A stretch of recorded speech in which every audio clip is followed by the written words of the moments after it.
Prapaskah ya Romo ya?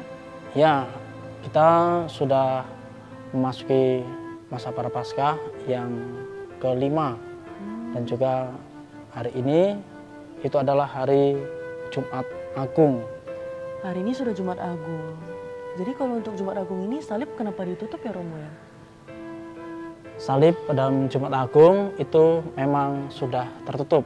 Itu dimulai ketika memasuki Minggu Prapaskah yang kelima. Salib, patung-patung yang ada dalam gereja itu diselubungi dengan kain ungu, menandakan bahwa sengsara Yesus itu sudah semakin dekat. Ada maknanya tidak Romo? Mengapa kainnya harus kain ungu? Apakah boleh kain dengan warna lain? Karena dengan kain ungu itu menandakan suatu pertobatan. Karena Tuhan Yesus akan menjalani sengsara dalam hidupnya itu dikarenakan kesalahan dan dosa manusia. Dengan demikian, dengan kain warna ungu ini menandakan suatu pertobatan agar manusia bisa mengalami perubahan di dalam hidupnya. Yang bisa dilihat dari warna stola Romo ini kita menggunakan warna merah di hari Jumat Agung ini. Nah, yang pertama, warna liturgi yang digunakan dalam perayaan Jumat Agung. Karena di sini adalah perayaan yang agung dan warna merah itu melambangkan sebuah keberanian. Terlebih dalam Jumat Agung ini Tuhan Yesus memberikan dirinya, bahkan ia akan sengsara, wafat dan mati di kayu salib. Maka warna merah ini juga menunjukkan keberanian Yesus dan juga ketaatan serta kesetiaan akan kehendak Allah sendiri. Romo, kalau yang membedakan ibadah Jumat Agung dengan ibadah-ibadah biasanya itu apa ya Romo ya? Perbedaan dengan ibadah Jumat Agung dan juga dalam ibadah-ibadah yang lain, perlu kita lihat bersama bahwa di dalam Jumat Agung itu tidak ada perayaan Ekaristi, tetapi yang ada adalah ibadah agung, di mana di sana akan mengenangkan sengsara Tuhan. Kemudian di situ juga nanti dalam ibadah agung kita akan menghormati salib yang akan dilaksanakan dengan penciuman salib Tuhan Yesus yang melambangkan bahwa keberdosaan manusia, ketidakpantasan dan ketidaklayakan itu diserahkan kepada Tuhan Yesus, dan Yesus senantiasa akan membawa semua itu, penderitaan dan dosa manusia, dan Yesus sendiri yang akan memulihkan segala luka dan dosa yang ada pada diri manusia. Baik Romo. Dan seperti yang Maria lihat, ibadah Jumat Agung ini jamnya ini jadwalnya sedikit berbeda dari ibadah seperti hari biasanya Romo. Mengapa ada aturan spesifikkah harus diadakan pada pukul segitu Romo? Benar sekali. Kalau ibadah-ibadah yang lain mungkin dilaksanakan pagi atau sore. Kekhasan dari Gereja Katolik, ibadah Jumat Agung itu biasanya dilaksanakan pada pukul 3 sore. Lalu dalam rangkaian Jumat Agung itu, pagi hari itu biasanya dilaksanakan ada penjelasan tentang kisah sengsara Yesus, mungkin dengan tablo, dan juga ada jalan salib. Dan dari sejarah dan juga kisah dari Yesus sendiri dan juga dari kitab suci dikatakan bahwa Yesus disalibkan ketika sebelum matahari terbenam. Nah, kalau di sini ada tempat jalan salib di mana para umat dan juga orang-orang yang berziarah berdoa di sana, yang akan menunjukkan bahwa tempat itu menjadi suasana yang nyaman untuk berdoa, untuk mengenangkan tentang sengsara dan juga penyaliban Tuhan Yesus.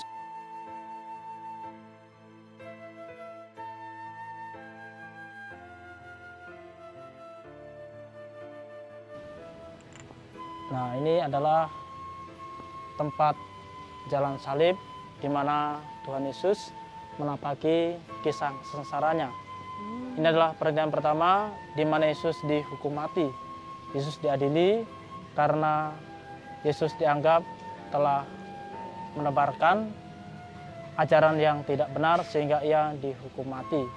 Dan dalam perhentian ini itu ada 14. Ini yang pertama.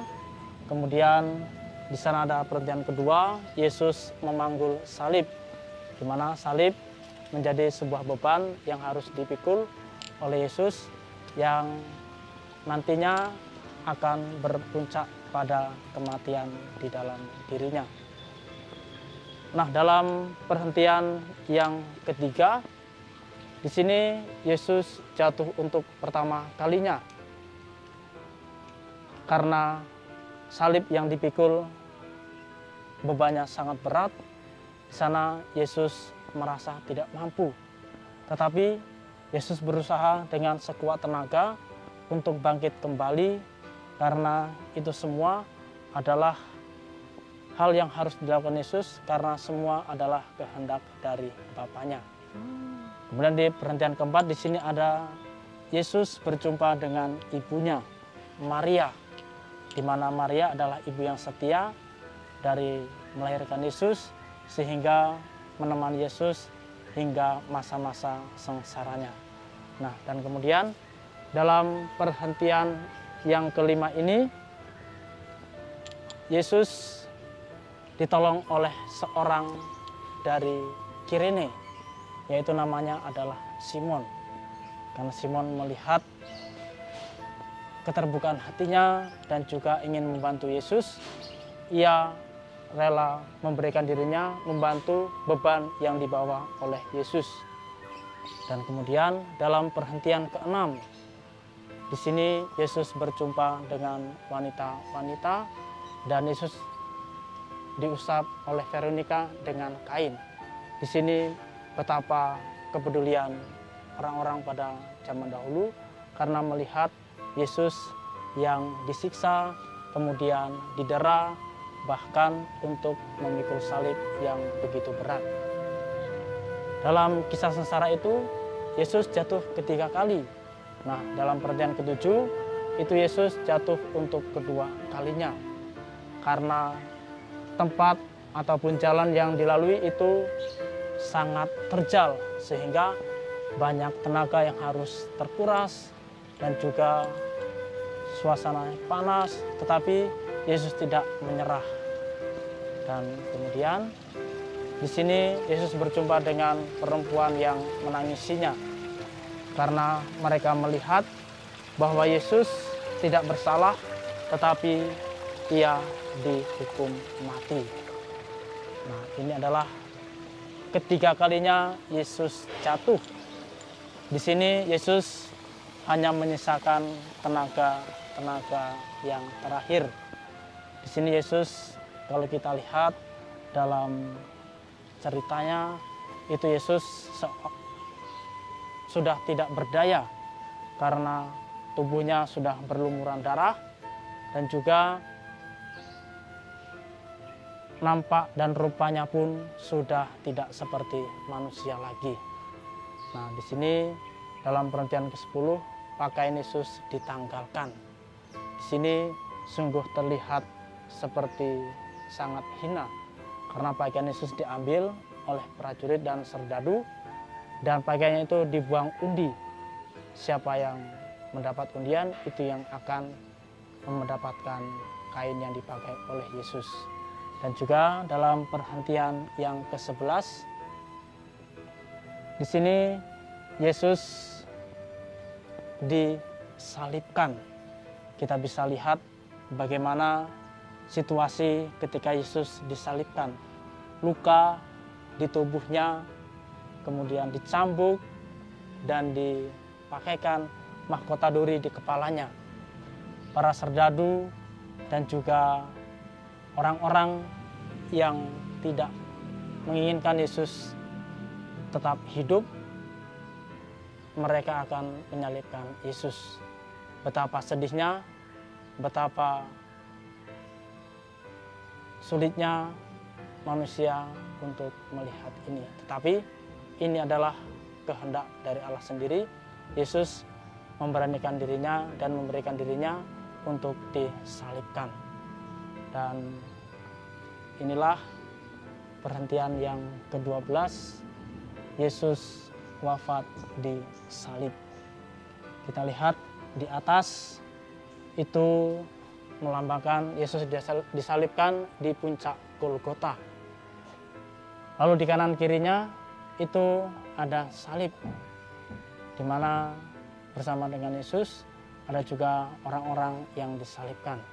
Nah, dalam perhentian ke-12 ini, para murid mereka sangat sedih karena melihat Yesus sendiri wafat. Ini adalah perhentian ke-12 di mana Yesus wafat dan mati di kayu salib. Dan setelah itu Yesus diturunkan dari salib dan Yesus dimakamkan di dalam sebuah kubur yang kosong. Nah, kita bisa melihat seperti inilah dulu tempat Yesus dimakamkan, di sebuah tempat yang menjadi tempat Yesus untuk dimakamkan.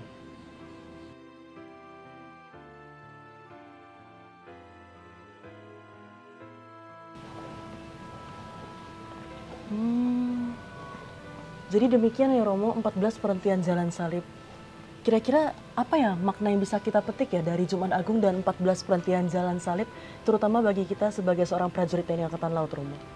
Makna yang bisa kita ambil terlebih dalam mengenang wafat Yesus yang berpuncak dalam Jumat Agung. Yang pertama, kita harus bisa melihat Yesus yang disalibkan di puncak Golgota, di mana ia menunjukkan kerelaan dirinya, pengorbanan demi menghapus dosa manusia. Dan terlebih, makna yang bisa kita ambil terlebih untuk prajurit TNI Angkatan Laut, PNS maupun militer, dan bisa dimaknai adalah bahwa setiap pribadi, setiap prajurit harus memiliki pengorbanan, kerelaan, dan juga kesetiaan terhadap kehendak Bapa. Dan juga kita semua diingatkan agar senantiasa saling bahu-membahu menolong orang-orang yang senantiasa membutuhkan bantuan dari kita. Karena dengan demikian, kebangkitan yang dialami oleh Yesus dapat kita rasakan dalam kehidupan kita sehari-hari, terlebih dalam setiap karya dan juga di dalam pekerjaan serta pelayanan kita kepada masyarakat. Begitu ya. Terima kasih penjelasannya Romo. Selamat Hari Raya Jumat Agung. Baik, terima kasih Maria. Selamat memasuki dalam kisah sengsara Tuhan. Semoga wafatnya senantiasa membawa kita kepada kehidupan yang kekal. Tuhan memberkati. Amin. Mari Romo. Mari.